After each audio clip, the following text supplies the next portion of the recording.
and welcome to episode 18 of the Fierce Calling podcast. It's never too late to follow your God-given dreams with guest Laura Thomas. I'm your host, author, blogger, and speaker, Doris Swift. Do you have a dream? Have you given up on your dream? Do you think maybe it might be too late? Today's episode is going to inspire and encourage you. Laura Thomas knows all about having a dream and waiting on God's timing. She shares with us how she's living out her fierce calling and her God-given dream. She talks about her move from the UK to Canada, all about Christian fiction that she writes, which is so fascinating. And she has a message, especially for you. It's not by accident that you're listening to this podcast episode. God meant for you to hear it today. So listen in while I have a chat with Laura Thomas. Hello and welcome to another episode of the Fierce Calling podcast. Today I have my friend with me, Laura Thomas, and I'm really excited about this. I just connected with Laura not long ago through the Hope Writers writing community, and she is a published Christian author who writes romantic suspense, teen fiction, marriage, and children's books. She's a chocoholic mom of 3, married to her high school sweetheart, and they're originally from the UK, but they now live in British Columbia, and they're audacious empty nesters. Welcome to the podcast, Laura. So glad to have you on today. Thank you so much, Doris. It's an absolute joy to be here. Well, friend, I did tell everybody a little bit about you, so what we would love to hear is a little bit more about your story and what you feel led to share. Where are you taking action where your passion, compassion, and conviction intersect, and how did you get to that point? Well, that's a big, big question, but I will attempt to answer it. You can chunk it down. Okay. All right.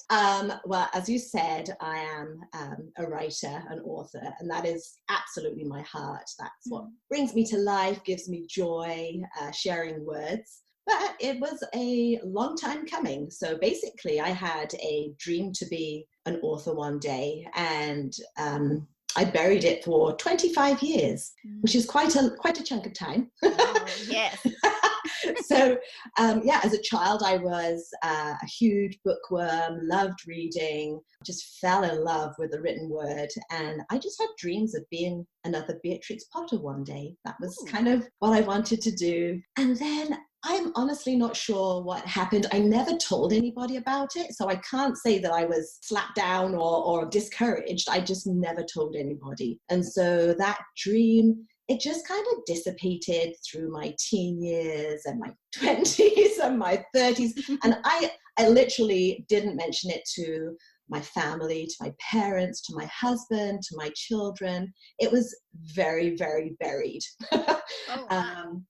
Right?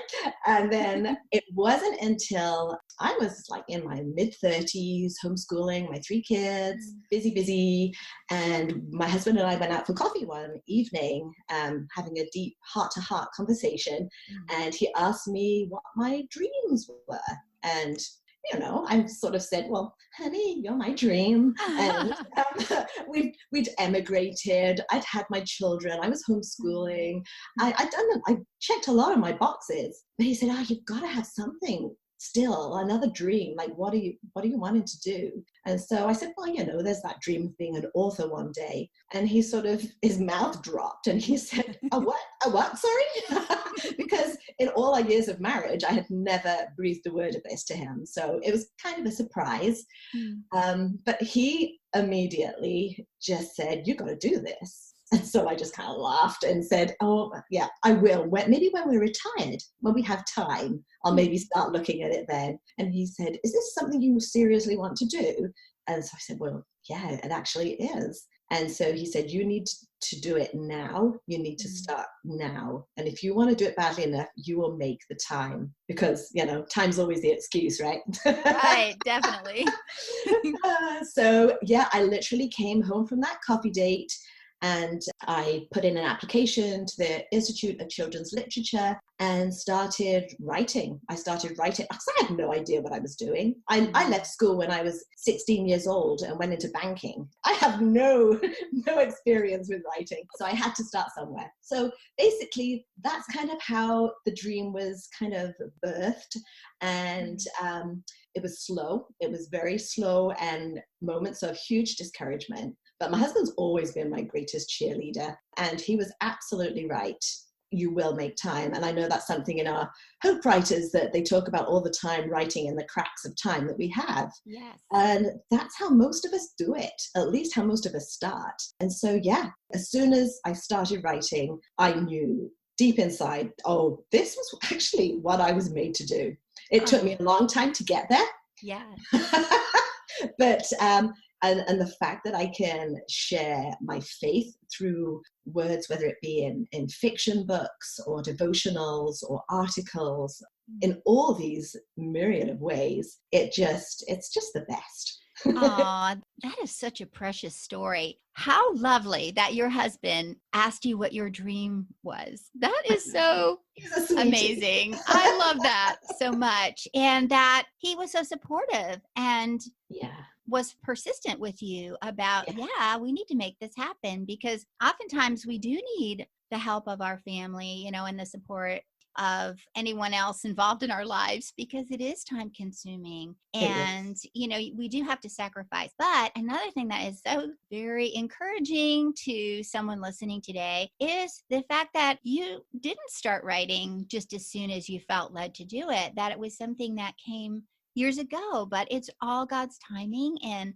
so if people have that thought of, well, it's too late, I can't do that now. Well, it's not too late. Oh no, I am the poster child of it's never too late. Trust me. That is so encouraging. So tell us more about, because you do fiction and you were mentioning how you are able to share your faith even through that. So how do you weave your faith into a fictional type story? That's a really good question. I've always loved reading fiction. That's always been a passion of mine for sure. I've always loved getting lost in a story ever since I was a child, Charlotte's Web or whatever it might be. Little Women was my favorite book growing up, still is, but I love to lose myself in a story. Once we emigrated from the UK to Canada and I was in my mid to late 20s, I discovered the beauty of Christian fiction. It was brand new to me. So I know. So I devoured my church library when I discovered that not only could I actually read fiction, which I love, but I could come to the end of a book and know that God had actually taught me something through that story. And sometimes I could identify very well with that character, or maybe it would give me compassion for somebody I knew that was going through the same kind of issues. But it was something fresh for me. And to be able to put those two passions, my faith and my writing, together for people who love to read stories, it's a privilege. I love reading it still.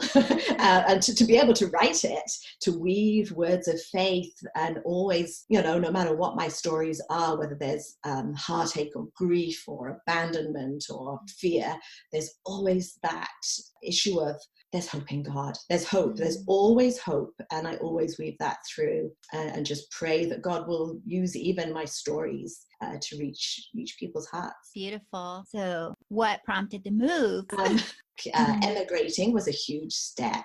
But honestly, I always feel very lame when people say, why did you emigrate, to Canada all those years ago? And it's the answer is my husband and I had a dream when we were teenagers. We wanted to just go experience life in another country. It's as simple as that, crazy as that, really.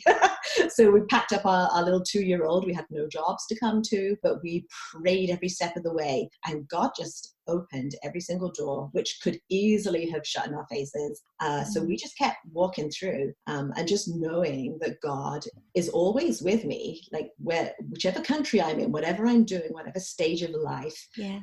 Through motherhood, I think probably the most traumatic time for me was once we'd been here for a year. I had to go into hospital when I was pregnant with my middle child for 6 weeks, and it was a long 6 weeks. I had to be air ambulanced away. I was in a new country, and we weren't sure whether the baby would make it, whether I would make it. It was pretty horrific. Wow. But I look back on that time, and it was like I was floating on this cushion of peace, because God was with me still. It was just another reminder of, don't worry, I'm here. I've got you. I've got this baby. It's all going to be okay. And so, yeah, I guess all the milestones that we look back on, he's always been faithful. Always, the good times, the bad times, the in between, every single day, just opening doors, even with my writing, encouraging me when I've been discouraged in that.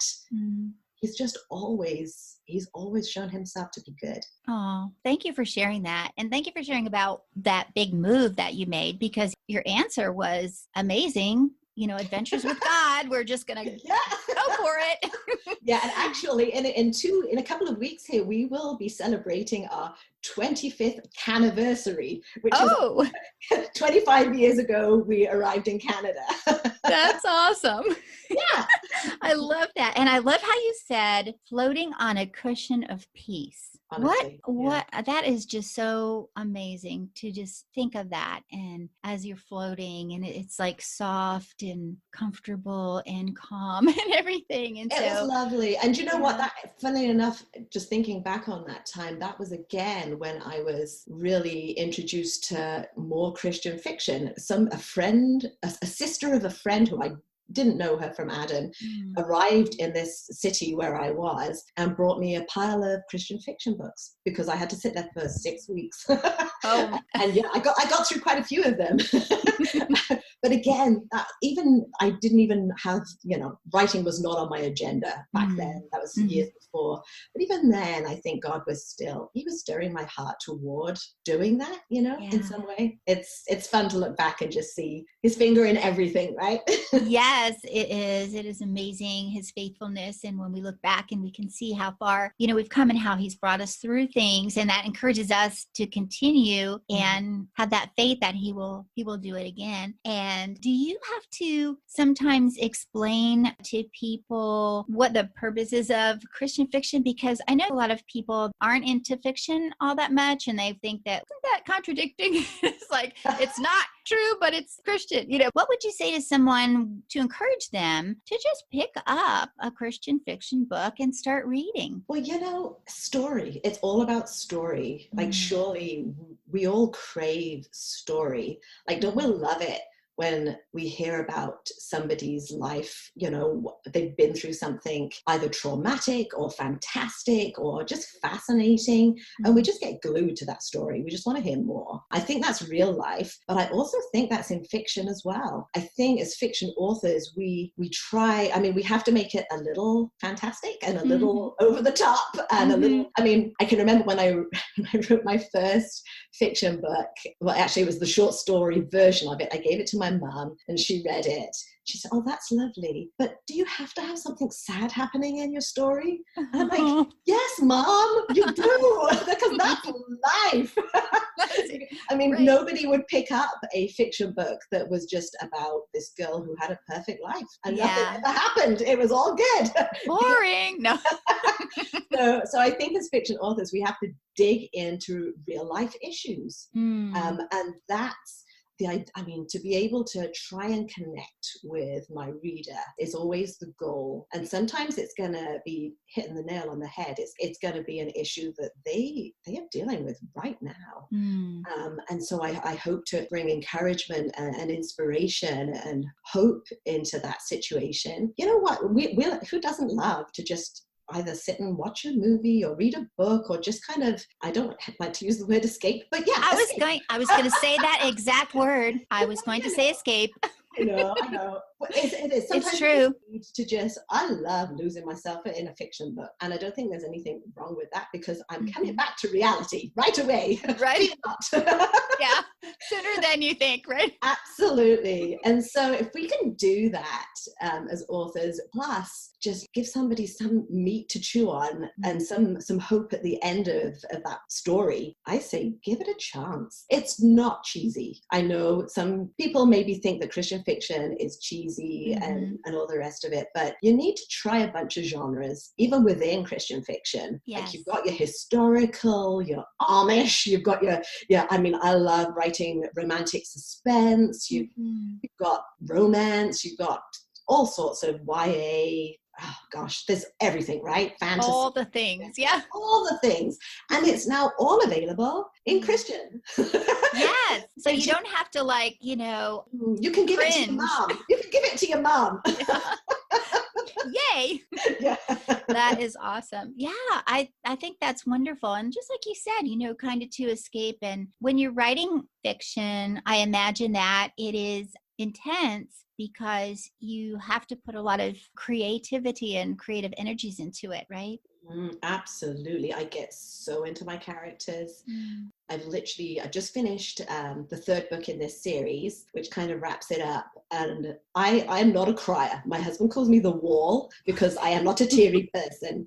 But honestly, I wrote that last chapter in this last of the series. I'm like saying goodbye to my characters and I bawled.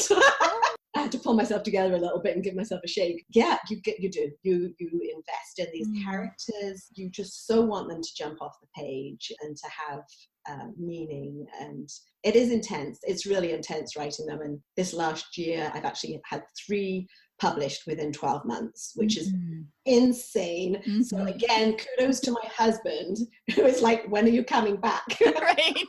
Where's my wife? Yes. The one I encouraged to do this. Exactly. He's only got himself to blame, really. Well, congratulations. That is amazing. That is so amazing. And I love how you shared the emotion that you felt when you had to say goodbye to a character, because that just speaks volumes of the connection emotionally that you have when you're writing the stories that hopefully your readers will feel when they're reading the story, and that these characters have depth. They're not just one-dimensional people. They like have emotions and they're deep. They are deep. I mean, for each of my characters, all fiction writers are the same, but we look at our character and we do a total, like for me personally, I love to have a Pinterest board so that I can actually have a visual and pick what my character is going to look like. So we know exactly what their appearance is. We know what their habits are. We know what their accent is, what ticks them off and what excites them and what their fears are. I mean, you are creating a person basically. Yes, that's really cool. And can I confess something?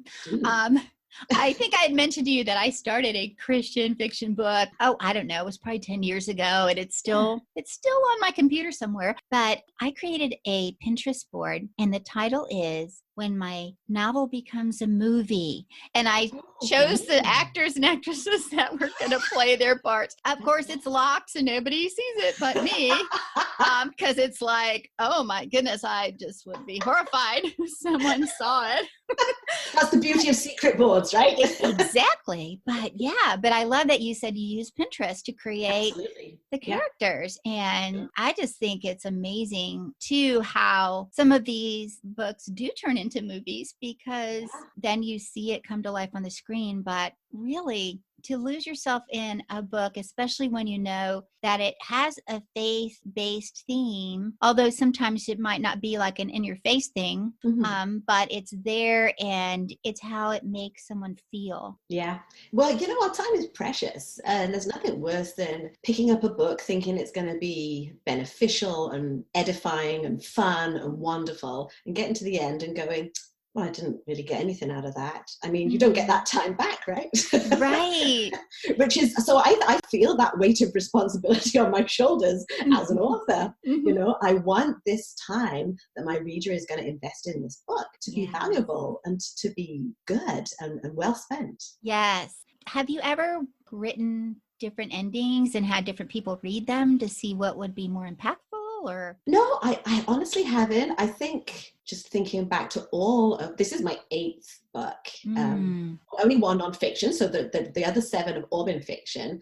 I think I always know where I'm going with my book. Right at the outset, I know we say there are plotters and pantsers. So those who plot things out and those who fly by the seat of their pants. I am a plotter, but I leave myself a lot of room in the middle. So I know I do a lot of planning. I know what my character is gonna, what her struggles are gonna be, what the theme is gonna be, where it's gonna take her, and what the ending will be. But I'm always surprised how the twists and turns and like a character will come from, where did you come from? I have no idea. Like things will happen that I had not planned for. So I plan, but I'm very open to that story developing in different ways. But I've always got the ending in mind.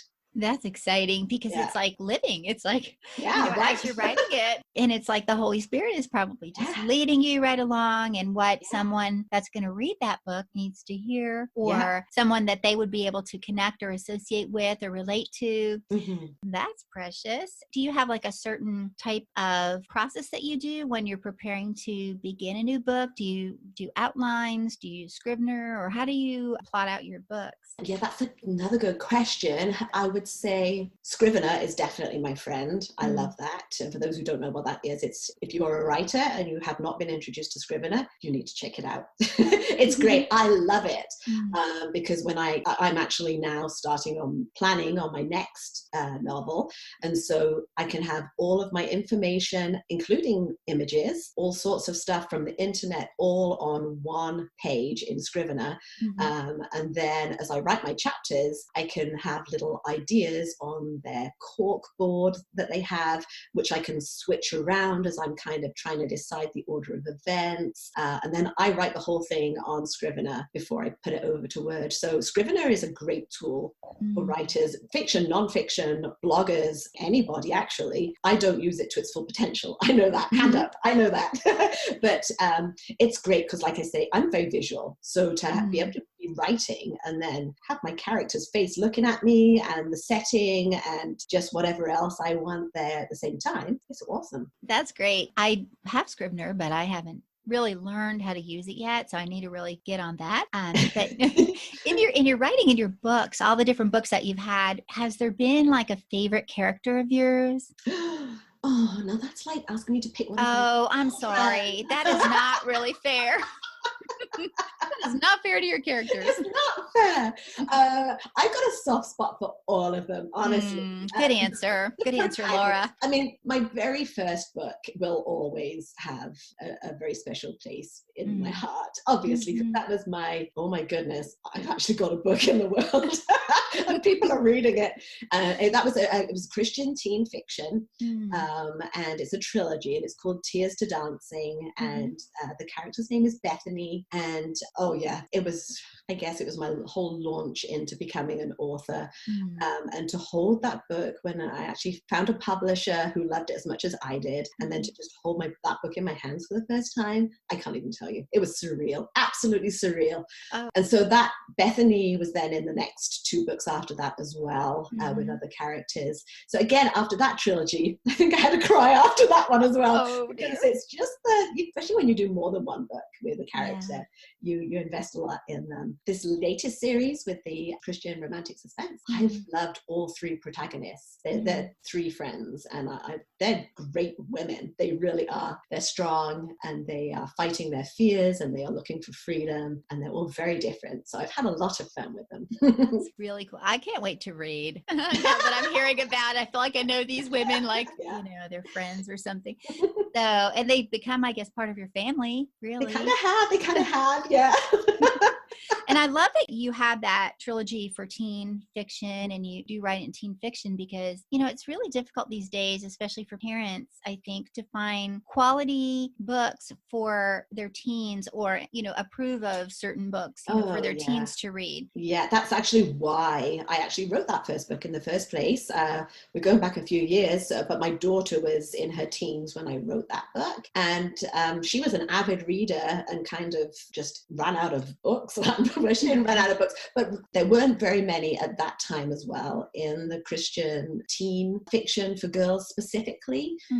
It's really grown beautifully since then, I have to say. There's definitely a lot more available. But at that time, that's one of the things that spurred me on to actually have something for teen girls. And it's been a huge encouragement to me. There's nothing better than when a reader will contact you afterwards and just say what a difference that book has made.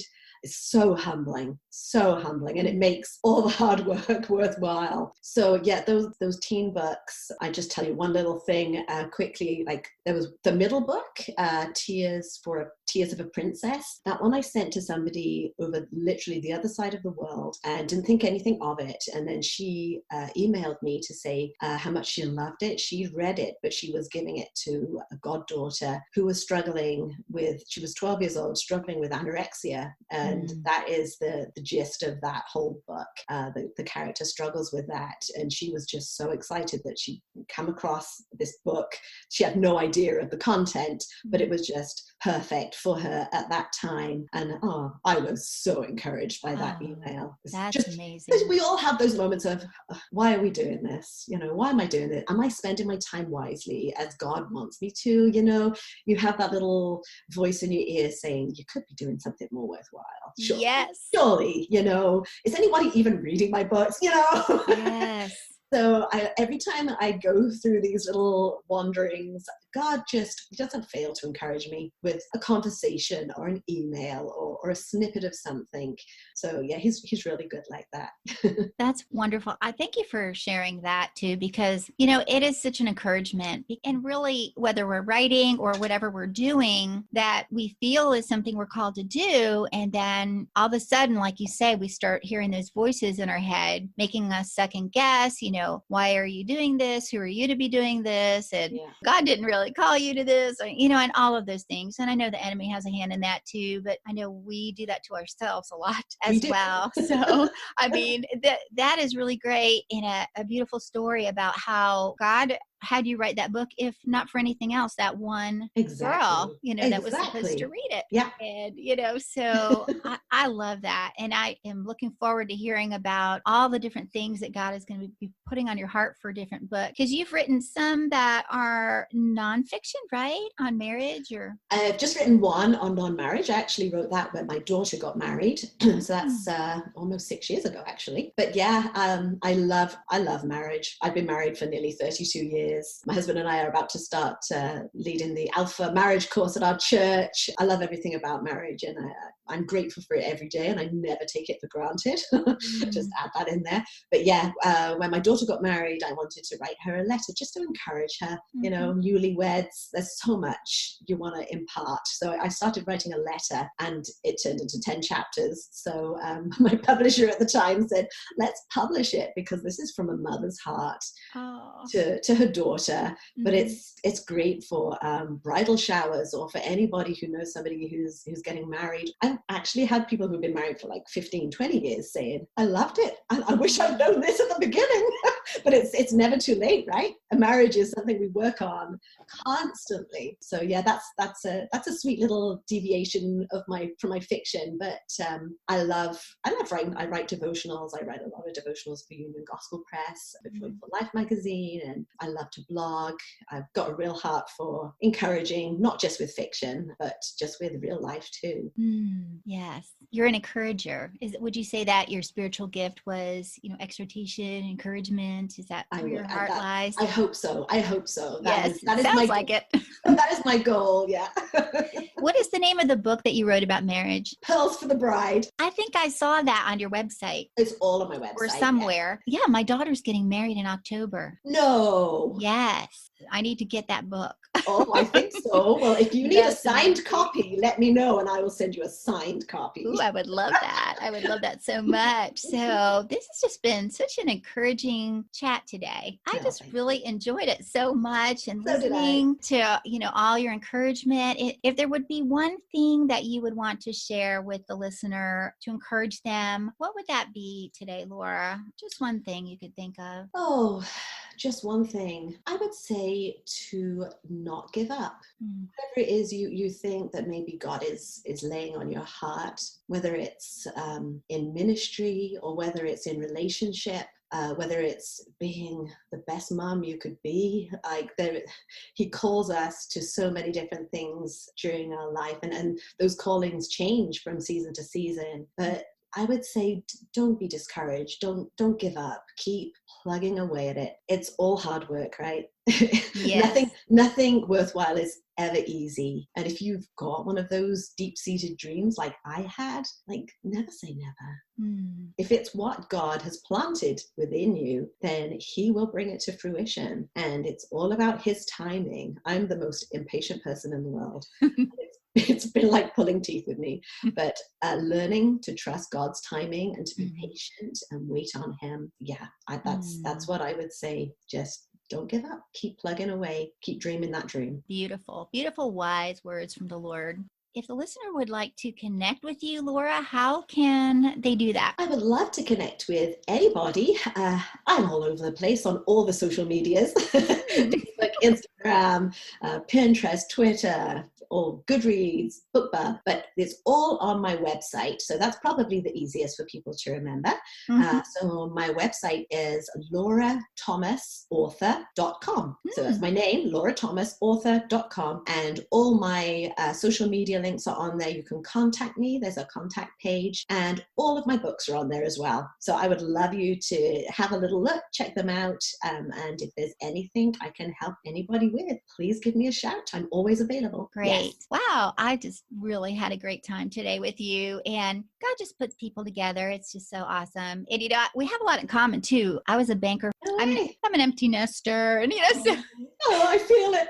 Yes, I know. Oh, golly. I did a talk on that once for Christmas and how strange it is at Christmas when you're an empty nester. But God does new things in our lives. He's doing a new thing. So it's exciting. Well, thank you so much. And I hope to have you on again sometime. This has been really wonderful. I would love to come back. Thank you so much, Doris. It's been a joy. Thank you, friend. All right. Well, we'll talk soon. Thank you. Thank you for listening, and I hope that you were encouraged and inspired by Laura's message to follow your dreams and take action where your passion, compassion, and conviction intersect. It's never too late when God is leading you. Seek His face, dive deep into His Word, and take heart even on the hard days. Don't give up, because God will never give up on you. You can connect with Laura at laurathomasauthor.com. I'd love to stay connected with you too, so subscribe to this podcast and hop on over to my blog and subscribe there. You'll receive my encouraging posts, and I'd love to hear from you. Has this podcast inspired you in some way? Have you been encouraged to take some kind of action to walk in your fierce calling God has for you in this season? If you have a dream and you're passionate about it, that may very well be a clue to your fierce calling. God talks a lot about dreams, and we don't need to wish upon a star for our dreams because Jesus is our bright morning star. When we follow Him, He lights the way. Revelation 22:16 says, I, Jesus, have sent my angel to attest these things to you for the churches. I am the root and the offspring of David, the bright morning star. So we don't need to wish upon a star. We just need to call upon the name of Jesus. And when you are a follower of Jesus, you have the indwelling of the Holy Spirit, who is your helper. He will be right there to equip you and help you do whatever you're feeling deep in your soul and spirit that you're supposed to do. So don't be afraid, just believe. I hope you'll join me next week when I invite another woman who will share how she is taking action where her passion, compassion, and conviction intersect. Until then, friend, have a blessed week, and I'll talk to you soon.